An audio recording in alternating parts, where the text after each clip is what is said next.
My name is Brittany, and for my senior project, I started a pediatric support group. So I was diagnosed with a disease called ulcerative colitis, and it's similar to Crohn's disease if you've heard about that. It's an autoimmune disease, it's a chronic autoimmune disease.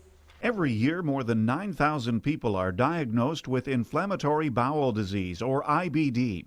IBD includes two similar yet distinct conditions, Crohn's disease and ulcerative colitis, and typically strikes in the prime of life between the ages of 15 and 35. Now 1 in 200 people have been diagnosed with IBD, and that's about 1.6 million Americans, and the fastest growing population is kids under the age of 18.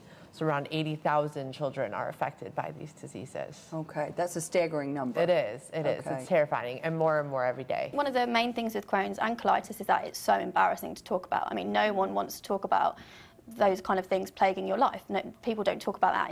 It's quite a taboo subject. And I think the rise in young people being diagnosed, I think it's important that the awareness is out there. So if there's something wrong, people feel like they're brave enough to say something and get it checked out. I created this support group as a way for me to cope, along with being a place for others to be able to cope.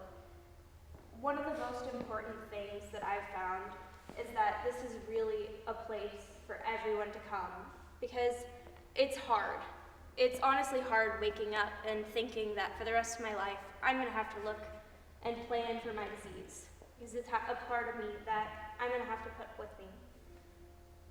But being in the support group shows these younger children who are diagnosed. I've met a young 11-year-old girl who has this disease. And it's hard, but giving someone to look up to is the best thing you can do. Because that little 11-year-old girl, she was diagnosed at 9. She's tried 5 different medicines, and she's on her last trial of medicine. And if this doesn't work, she's gonna have to go straight to surgery. And she started coming to my support group, the first one, and returned for the second one. And her mom came up to me on the last support group meeting.